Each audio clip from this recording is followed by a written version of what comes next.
Everybody Hates Rand is a Wheel of Time podcast that will contain spoilers for all 14 books. So if you're anti-spoiler, stop this, read all 14 books, and come back. We'll be here, waiting. Our title is a joke and is meant to be taken as such. Everybody in this context refers to us and our cats. You are free to feel however you want about Rand. He's a fictional character. Please don't DM us. The world is a mess, Dark One stretching out his hand. The dragon's reborn, the fire's been fanned, but everybody hates Rand. Everybody hates Rand. Everybody hates Rand. Hey, welcome to Everybody Hates Rand, your friendly neighborhood Wheel of Time podcast. I'm Emily Jushaw. I'm Sally Gitcher. Were you about to say I'm Sam Winchester? I was actually going to say I'm Dean Winchester, but I was like, no, I'll stop doing that. I cut out all the necessary context to understand why Sally says I'm Sam Winchester last episode, so I guess subscribe to our Patreon. Yeah, for the blooper reel. For the blooper reel, if you want to get a load of that. We had a very long rant about Supernatural, is the Because why short wouldn't story. we? Because why wouldn't we? It was our 200th episode. Here we are, rounding out one of the most confusing subsections of a Wheel of Time book with one of the most confusing endings, I would say, I agree. of a plot. There are just some real, moments. Just some real bonkers shit going on that I don't really know what to do with. Correct. We're back in formatting, if you didn't know what I meant by the most confusing subsection. It's formatting. Probably because you forgot about formatting, because we all wish we could forget about formatting. We pick up in formatting with Rand at an inn. He is basically going door to door with his pencil sketches of the men he wants to kill.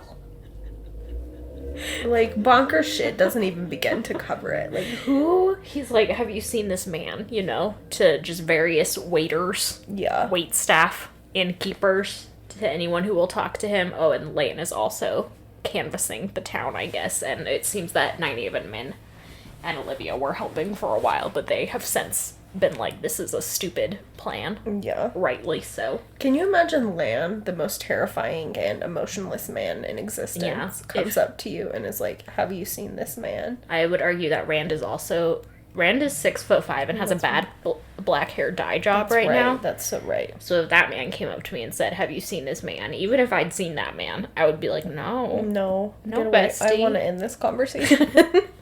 Absolutely not. Why? Do you want to kill him? And he'd have to be like, yes. And I'd be like, well, saw that coming. Yeah, obviously you guys give off very intense murder vibes. Yeah, the murder vibes are off the charts. I keep forgetting about Rand's bad dye job. I know. It's pretty tough I prefer not to think about it. You know, like, does he still have the bad dye job when they're doing When they're cleansing sided? Because whoever did the art for the new Winter's Heart cover did not keep that in mind. Yeah. Rand is his little ginger self in that. No, he does not look like he's in a pop punk band. Yeah. And Rand, of course, he is a police sketch artist. He's a professional sketch artist because apparently Lews Therin was. Because literally he was in a past life. Mm-hmm. We also learned from Lews Therin that meat pies were called pasties in Lews Therin's time. So. A little pasty. Just a little British fellow. Now I'm going to have to imagine Lews Therin with a posh British accent. Or a Cockney British accent. Yeah. Oh, that's very good. Oi, mister, you me dad. Oi, mister, you me dad. I don't know why that image always cracks me up. No, it's because it's the funniest image on the internet. Oi, mister, you me dad. You me dad. That's Lews Therin in Rand's head all the time. No wonder Rand is slowly going mad. Oi, mister, you me Oi, dad. mister. Oi, mister. So Rand is at this inn when the chapter starts, having shown one of the waiters this sketch, and the waiter was kind of like, yeah, I've seen a guy kind of like that. So Rand is waiting. He orders a drink, and as he's, like, sitting down, he tells us about the rumors he overhears between people. including that a gross body was found. We, the readers, and eventually Rand, will know that this was Kisman, who was poisoned to death by Luke/Esam/Slayer. That man has too many aliases. I can't keep track of. And, he hears about himself, that he's the king of Ilion, but that obviously he pieced out immediately after getting the crown, which is at least accurate. And he hears something about, like, the Stone of Tyr being under siege, which he's like, oh, I haven't heard about that. What could that possibly mean? But instead of being like, I better teleport over to Tyr and see what's up, he's just like, well, not my problem right now, I guess. It sounds like Darlin's problem. Sounds like a Darlin problem.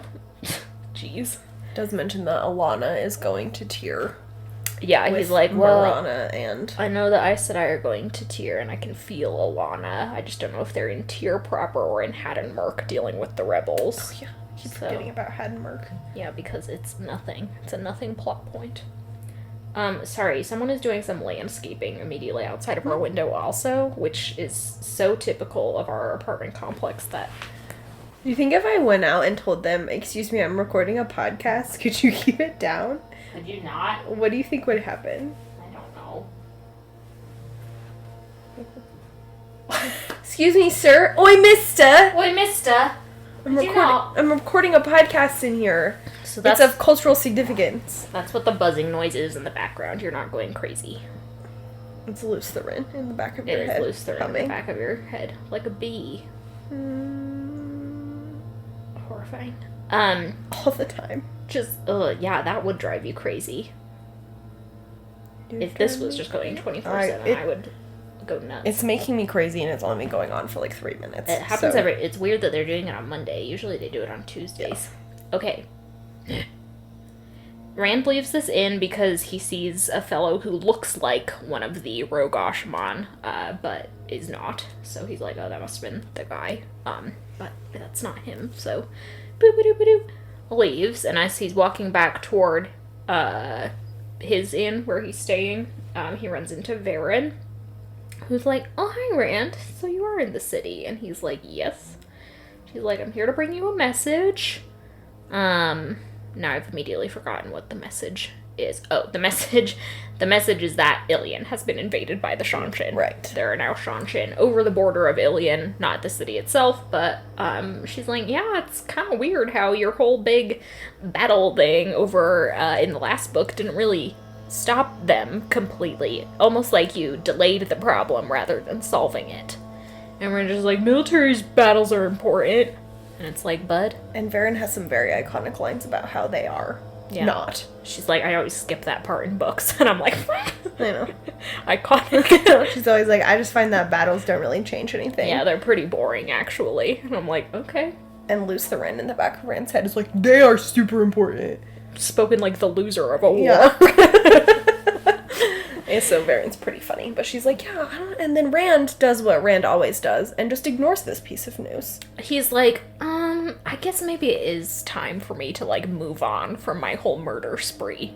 That isn't really a murder spree, because it's not a spree killing if you've only killed one guy and can't get a hold of the other two that are still alive. So, he also... The other news that comes up in this conversation is that Min and Nynaeve and Olivia, who are all out riding outside the boundaries of the city, Rand suspects so that Nynaeve and Olivia can feel the power outside of the bounds of this terangrial, that they're with Cadsuan, and that sort of Nynaeve and Min are making overtures toward Cadsuan to try and build a relationship with her. Rand also has, for some reason at this point, decided that he does want Cadsuan as an advisor. I don't know if this is sort of triggered by Min's repeated insistence that Cadsuan is going to teach him something important, or, just sort of brainwashing from the rest of this book series into thinking that Aes Sedai will have important things to say to him all the time. Right. I kind of thought he was over that. But he has now decided to make an effort toward... building a relationship with Cadsuan and asking her to be his advisor, and he tells that to Therin, and Verin's like, oh yeah, you should come see her tonight and basically communicate that yourself. I will pass it on, but, you should make an effort, TM. Make an effort. Yeah. Tan friends. Holding a Glock. Holding a Glock. Make an effort. And that's just a sort of confusing thing. I guess I know neither of us is exactly a Cadsuan stan, though I have never in my life encountered anyone who thought highly of Cadsuan. But having read the entire series, as far as I know, Cadsuan does not really dispense any important information to Rand or do anything that's super relevant for him. Maybe that is just me sort of discrediting or misremembering what happens in the book, but from my recollection of Rand's plots for the next... This is book 9? For the next 5 books, for the next 3, he's sort of just in a downward spiral with or without Cadsuan's intervention. And then in book 12, he has his little enlightenment, and from there on, he sort of is on an upward spiral with or without Cadsuan. It all seems like he's very, doing things on his own. Yeah, kind of self-contained. So, that makes me a little jaded about this whole Cadsuan as advisor plotline. Varen's like, you could do a lot worse than Cadsuan, but you couldn't do a lot better. And I'm like, but what does she do? He could do better, Varen. You could be his advisor. Yeah, it would be pretty hilarious if Varen was Rand's advisor. And it's just like, I don't know. Rand has not given us any indication up till this point that he wants an advisor or would accept any advice from an advisor. Like, this is not a gap that has been established in the plot that needs to be filled.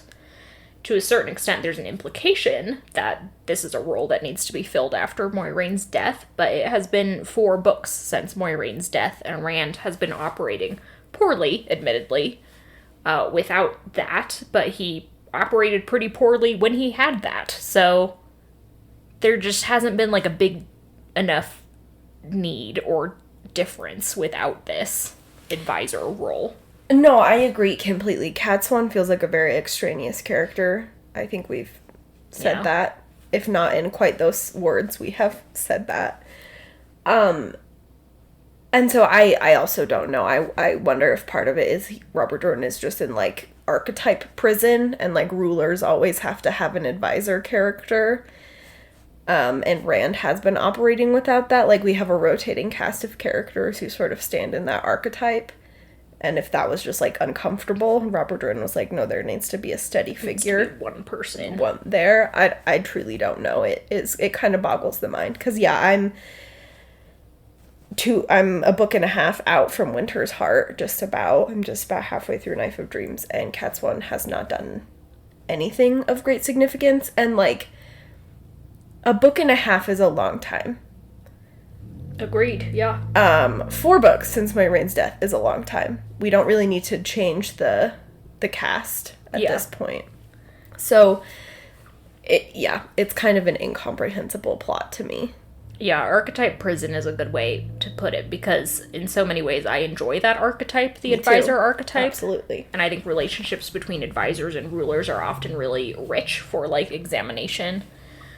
Because traditionally, the advisor role is the one person, not literally the one person, but often one of very few people who is able to challenge the ruler on that level, and so I guess the problem is that Rand is constantly being challenged, so I just don't really see why we need Cadsuan doing it, someone who's gonna be meaner about it. No, that's a very good point. I feel like advisor and kind of spy master can be kind of a slippery. Yeah. They can kind of bleed into each other. So you see it done very successfully with, like, Balwer in Perrin's arc, where he is repeatedly dispensing important information and, like, helping Perrin make decisions as much as Perrin ever makes a decision. Like, Balwer is there serving that. Cadsuan, isn't everyone challenges Rand all the time. All the Aes Sedai constantly think they have a right to tell the Dragon Reborn what to do. And also, Cadsuan is never really, like, the ultimate source of information. Like, Rand is getting information from a lot of different places, and he can teleport, so he can get information on his own. So, yeah, just she's not filling any of the roles that are requisite for this archetype that Robert Jordan seems to be so obsessed with. Yeah. And, like, once again, I just want to restate that this is an archetype that he could have created a hole for and then not filled with Cat Swan and left it open for Moiraine to reemerge into that. Right. Because otherwise, what is the point of rescuing Moiraine? Correct. But moving along from that... It's just like, why? Why are we in the Cad Swan bog of death? The Cad Swan murk. Yeah. Padan murk. Padan murk. It's the Cad Swan murk. Padan murk. Rand returns to his inn right about when Lan is also returning, so they have a very weird conversation by the fire, where they're just chatting. Lan's like, yeah, I didn't find anyone, and Rand's like, yeah, I didn't find anyone either. I did hear that Cad Swan is out riding with the gals, and Lan is like, oh yeah, I knew about that, but Nynaeve told me not to tell you about it because, you know, they don't want you to know when they do things for you, basically. And he basically was like, you should be grateful because that put Nynaeve in a really uncomfortable position because Cad Swan doesn't treat her well. Which is it's interesting to see Lan, like, actually operating on an adult level as, like, a husband. Yeah. Because so often he and Nynaeve do not act like they like each other, let alone are husband and wife. Correct. You know? Except in the very surface level ways that Robert Jordan has them, like, be worried about each other or smooch or whatever, you know? But this does strike me as a very, like, partner type thing to do. Yeah. To be, like, expressing a need for your partner that they would not express for themselves. I agree. So I find that to be a weirdly tender moment, Yeah. I guess. Like, as obnoxious as Nynaeve and Min and everyone are about Cad Swan, and as obnoxious as Cad Swan is about everyone, and Rand is about everyone, it is true that Cad Swan is a total bitch to Nynaeve. Yeah. So... yeah, Rand. Yeah. Be nice. Be nice. Be nice. Be nice. Or else. Make an effort. I hate that this audio format cannot capture when I do finger guns. We do finger guns quite a lot. Sometimes ironically, sometimes threateningly. Yeah. And there's just no way to convey that unless we had a soundboard. Yeah. It was just like shooting noises. Pew pew. Pew pew, pew pew. Little Star Trek laser gun. Stupid. At some point around here also Rand expresses either to Lan or to everyone when the girls return that he's like, okay, I'm ready to cut this little vacation short. I am going to do, you know, I could stay here forever, theoretically, but I need to get back into the world. Which is an interesting way sort of expressing that, the way he says, like, I need to go back into the world. Sort of putting into words the idea that his little weird week or two in Farmatting, I think it's been 2 or 3 weeks max, has just been like a total retreat in an interesting way, and also in a sort of archetypical way. This isn't really like an underworld in the way that we traditionally think of it, and it's definitely not like a healing retreat, you know? The situation hasn't improved for people, but it's just been like a total removal from the plot, the situation. And while it's nice to see Rand acknowledge that, because we're not really given any reason for it other than Rand's ongoing trauma. Right. And his worry, actually this does come out, he's very worried that his sickness that he has every time he grabs Sidon, he's kind of like, okay, what I'll do is just not be allowed to touch Sidon for a few weeks, and then maybe it will be fixed by the time I come out. Yeah. Which, I don't know, that strikes me personally as a very, like, weirdly reasonable way to rationalize the whole thing. He has a very mysterious illness. Yeah. That he has no way of knowing where it comes from, partly because we the readers also don't know where it comes from. It's the one where his, like, weird balefire connection to Moradin is what is causing this. Cross the streams. When they cross the streams. So, like, that makes sense, I guess. Yeah, it makes sense, and it's frustrating. It feels like perhaps Robert Jordan got to this conclusion at the end of writing Farmatting, and then they just did not put it at the beginning of Farmatting and editing or something. Because it's like, that makes so much sense. And that's something I would do if I'm like, I'm sick, I'll just remove myself from the issue. Yeah. You know? And let myself heal or whatever. But no, it's about murdering these dudes. It's just like, and again, it maybe slips into one of those things where like Rand's reasoning is not 100% sound, and he's doing things that don't 100% make sense, but the plot doesn't necessarily like lean into that.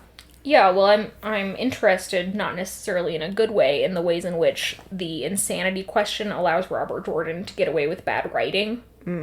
Because I do think there's some justification here for Rand as a really emotionally stunted and closed off character to not be telling us his very emotionally based reasoning all of the time, and to be unclear and sort of misdirective, an unreliable narrator.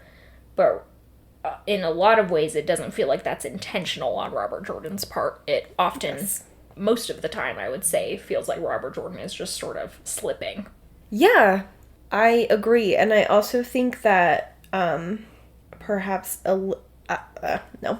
I just think that the like sheer volume of the series sometimes makes it feel more difficult to pinpoint what is intentional or not, because there's so much extraneous plot and word length that it's hard to kind of like keep track of where Rand was even at the beginning of this book in terms of like headspace. It's hard to like track characters in that way when you're so focused on plot. So at that point, I don't know, when I'm deep in it, I'm like, everything feels just kind of like an irrational batshit decision.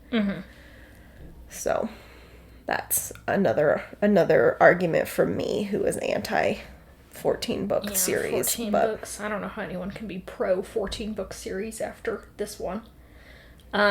Min and the others come back from their ride. Rand reveals that he knows that they were with Katsuan, and to his credit does thank them for what they have been doing for him, but also restates that he has come to the decision on his own that he's going to reach out to Katsuan.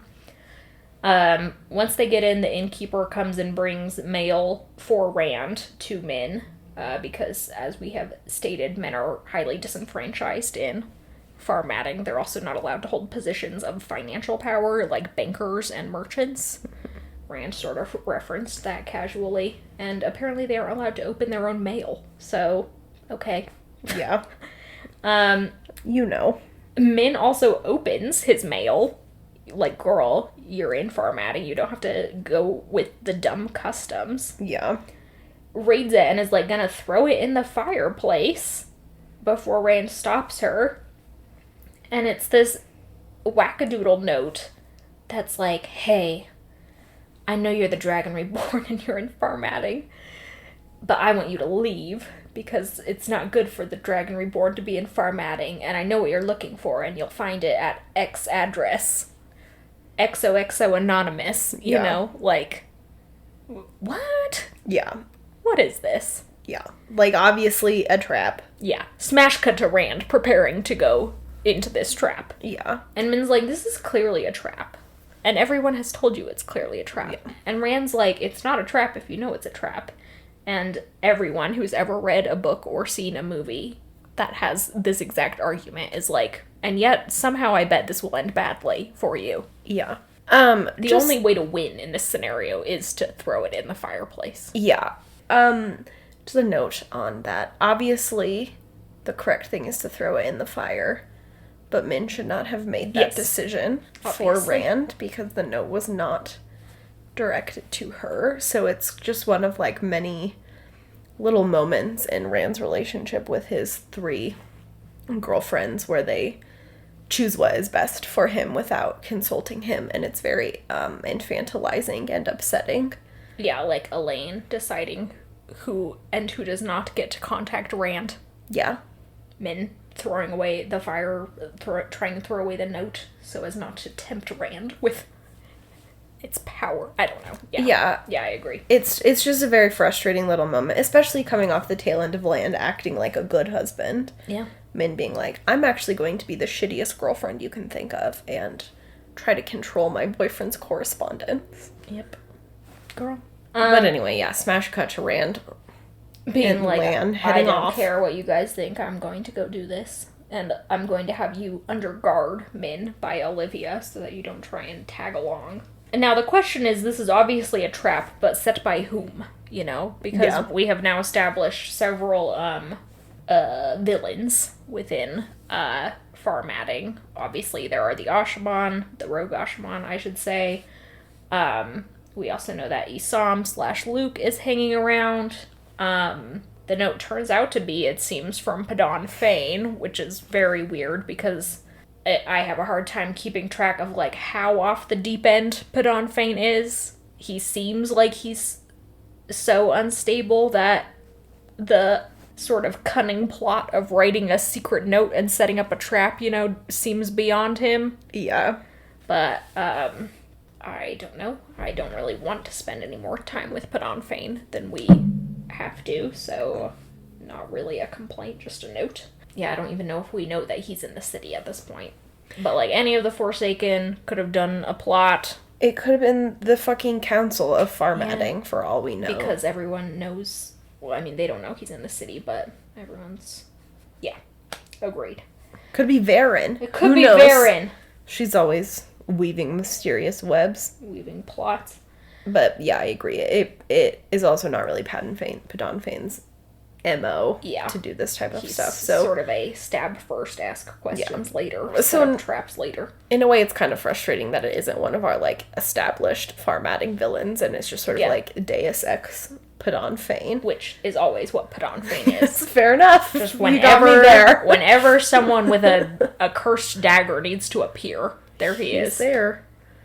So Rand and Lan and Nynaeve go off to this address. Min waits for, like, a minute, and then she's like, I'm gonna go get Cadsuan, and convinces Olivia to go along with her, which is just a very, like, running to mom thing, that I hate that Cadsuan is this person. Right.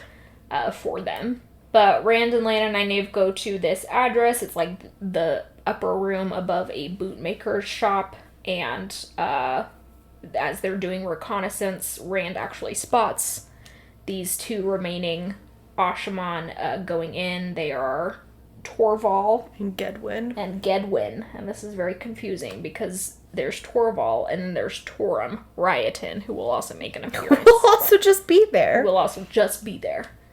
But Torval and Gedwyn, like, walk in, and Rand's like, okay, dunzo. Goes and gets Lan and Nynaeve, and is like, okay, I just want to, like, go up to this rooftop, because this is a very, like, labyrinthine street with houses all close together. So there's access to, you know, some sort of attic. I can tell because the landlady wouldn't let them leave at night, so, but obviously they would just find a way around that, so there's gotta be rooftop access. Right. And he wants Nynaeve to lift him and Lan up onto the rooftops using her tearing reel that is a well, which she has just told us what the function is because she just learned it from Cadsuan. That she can store Sidar in this belt that she has and then draw upon it even when she's in a place where you shouldn't be able to channel. And she just, like, does that. She doesn't agree with what they're doing necessarily. It's pretty interesting. She's like, oh, I guess you're just gonna go, like, murder them, huh? And Lan and Rand are like, yeah, what'd you think we were doing? And she's like, okay, I guess. Well, I guess I'd rather you just killed them in their sleep than got killed yourself. And it's like, yeah, I would rather this was an unexciting murder assassination too. But here we are. So they get up to the roof, they go through the attic, and emerge into this, like, apartment where there are two corpses, badly disfigured corpses, like, bloated, which are sort of the after effects of being killed by the dagger. And Rand only recognizes, like, the hairpiece that one of them was wearing, so it is heavily implied that these are the two guys who just went up here. It's never necessarily confirmed for us, but that is the implication, and that's what Wikipedia said they are. But Rand pretty quickly is like, Padan Fain is here. His Padan Fain senses start tingling. Yeah, his side wound starts throbbing, yeah. Acting up in the presence of that which cursed it. He's like, Padan Fain's gotta be here.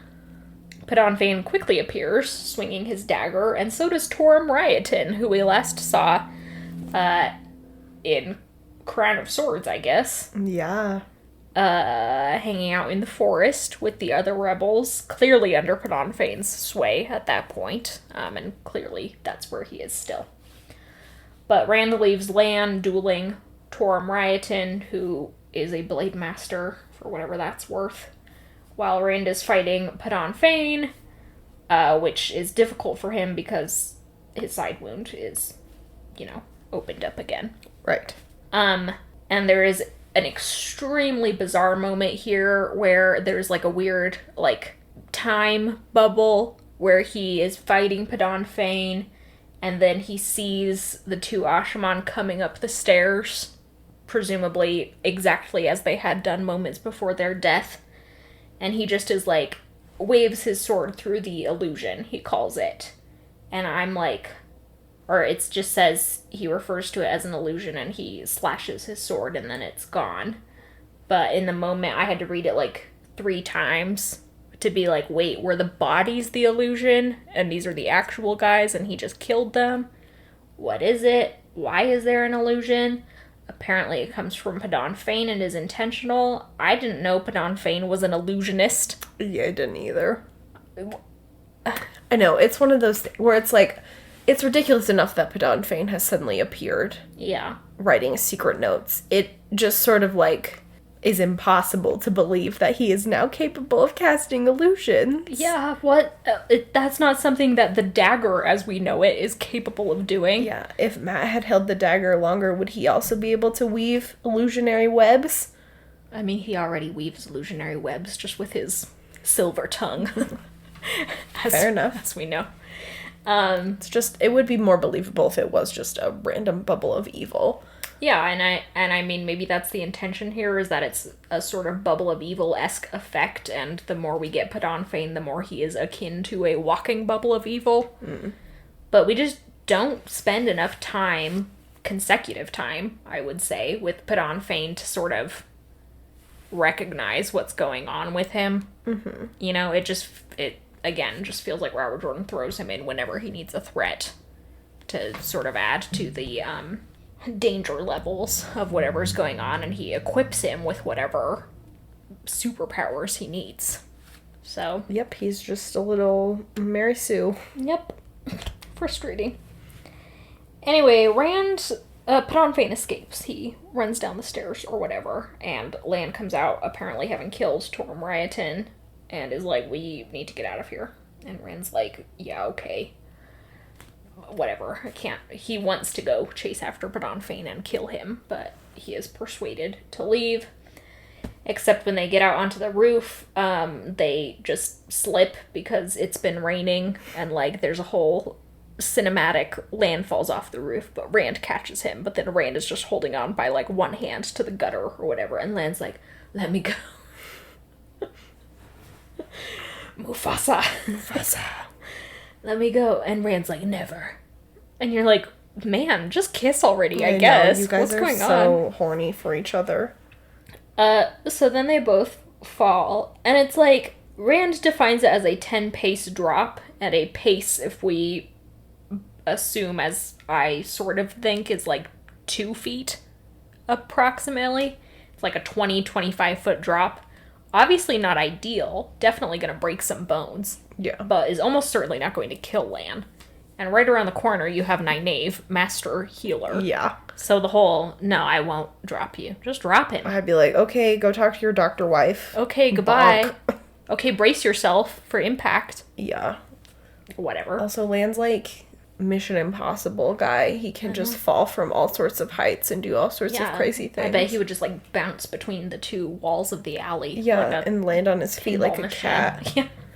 American Ninja Warrior. And he'd be like, come on, Rand, it's easy. You can do it. And then Rand would break all of his bones. That would be pretty funny, actually. But no, Rand has a martyr complex that he has to use. So they fall, and Rand seems to lose consciousness. We then cut over to Nynaeve, who's trying to keep watch like she's supposed to. But there's a big commotion as the, like, Farmatting guard suddenly springs into action, like 100 of them, a ridiculous amount.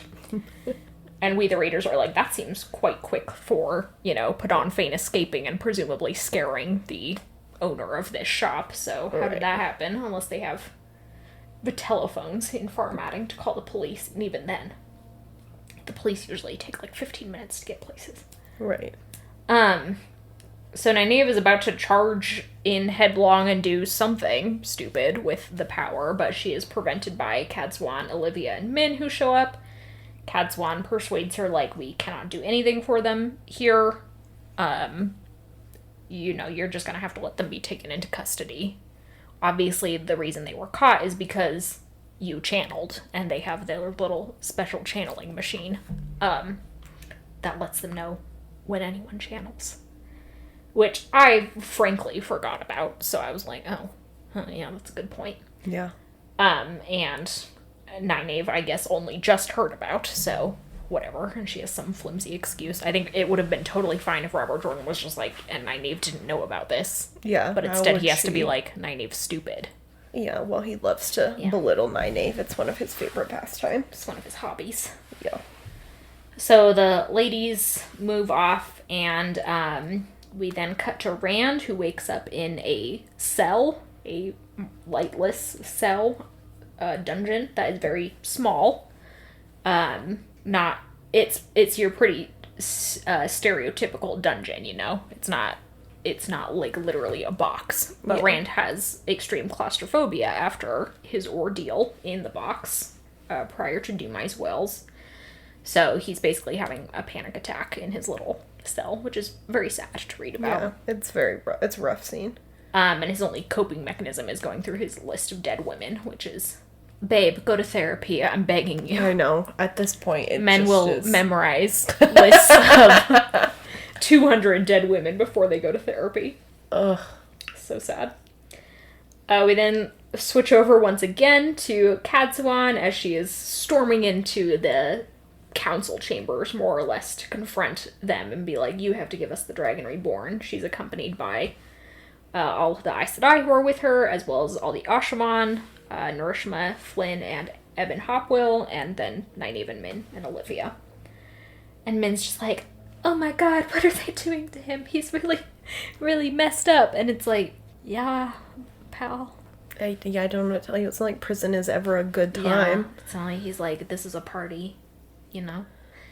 Cadswan hasn't, like, told her. Cadswan, like, references, I haven't told her what the cells are like because she broke down even telling me about the box. And I'm like, have you considered that it is probably better to just tell Min he's likely having a claustrophobic panic attack than let her assume that he is being physically tortured? Yeah. Which is probably what she thinks. Yeah.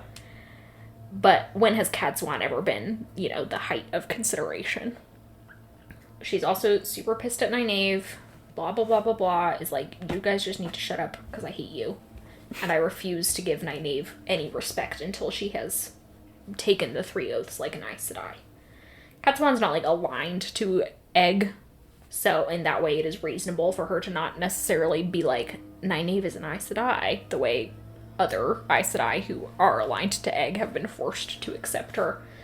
But then we just get right back to the whole Aes Sedai industrial complex, which is that all of the adult Aes Sedai, if adult Aes Sedai you want to call them, treat their underlings very poorly and disrespectfully, so it's not exactly a beneficial mentorship program, you know? Yeah. Little brothers, little sisters of America. But they get in. Varen is like, you need to give the Dragon Reborn to us. And the Farmatting government people are like, actually, we're just gonna, you know, call up Tar Valon and be like, hey, we got your Dragon Reborn right here. Do you want him? Mm-hmm. Cadswan's like, well, you shouldn't do that because channeling happened inside your city today. Thinly veiled threats. And she and Nynaeve use their terangrials to do some light channeling and let the Ashaman sort of make it look like the Ashaman are doing it. Because, of course, the Ashaman are very threatening.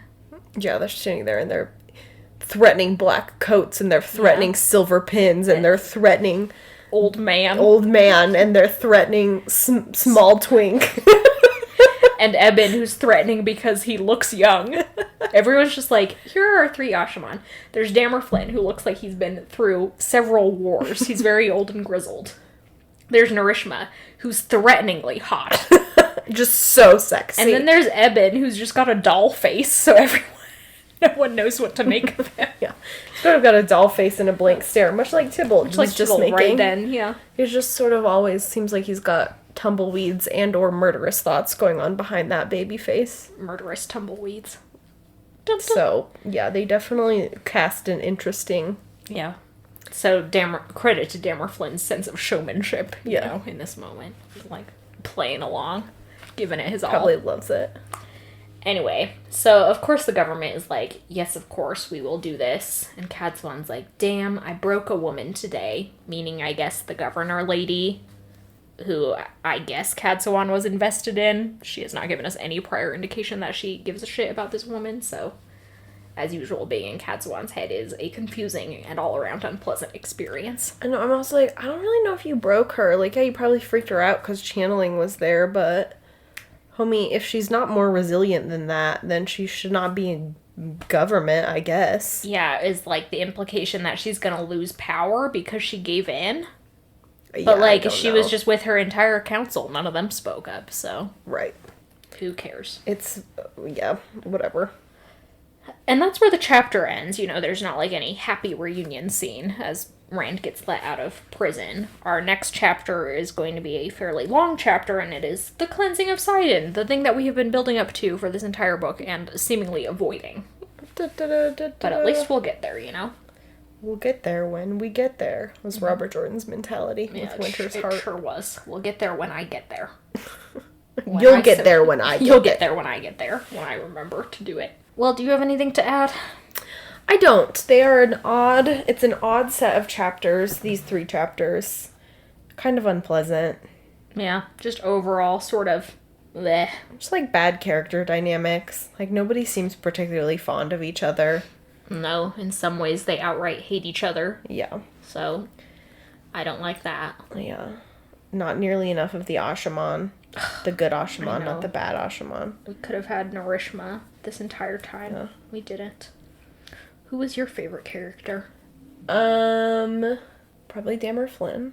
Yeah, it was a pretty powerful moment from Dammer Flynn. Another good candidate, I guess, would be the guy selling meat pies.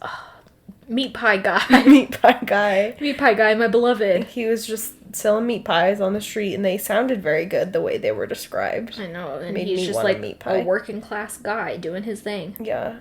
My favorite was probably Therin for coming in and dispensing important information and then leaving. Bye. And, you know, being vaguely unsettling the way she always is. Yeah, I love when Lews Therin is like, that woman terrifies me. Yeah. And Rand's like, I mean, hard same. Yeah. Good choice. Therin's an excellent choice. My least favorite is probably the gross innkeeper who hands Min Rand's mail instead of Rand. That's, you know, just sort of the living embodiment of all the ways in which formatting is gross. Yeah. I'm going to say Min this time around. Yeah. She also behaved... For committing mail fraud. Yeah, she committed a felony in front of God and of all everyone. Of these people. And she didn't even care. My least favorite character is Min for her felonious activities in these chapters. Rand and Lan literally trespassed with the intent to commit murder. But I can excuse fraud. the trespassing with intent to commit murder, but I draw the line at mail fraud. Okay, everyone. Thanks for listening. We've got one more episode of Winter's Heart, then I think we're taking a brief hiatus because you're going out of town. Yep, I'm once again going to be in the Pacific Northwest. Thanks to Glenna McKenzie for our theme song. Thanks to our patrons on Patreon and our followers on social media. Thanks for sticking with us for 201 episodes now. 201. Do you have a sign-off? Oh, this isn't particularly good, I guess, but it's what I got. On last Saturday, I went and saw my nephew, Declan, who was very cute. And as I was leaving, he got very sad because he didn't want me to leave. So, which was very sweet. He came and, like, put his arm around me. I was sitting on the floor and he, like, put his arm around my neck. It was very tender, except he was also eating a chicken nugget at the same time. So he was just, like, in my ear, and chewing this chicken nugget and, like, the scent of microwave chicken nugget sort of permeating this tender moment. Oh man, this tender moment. Okay, everyone, have a good week. Bye.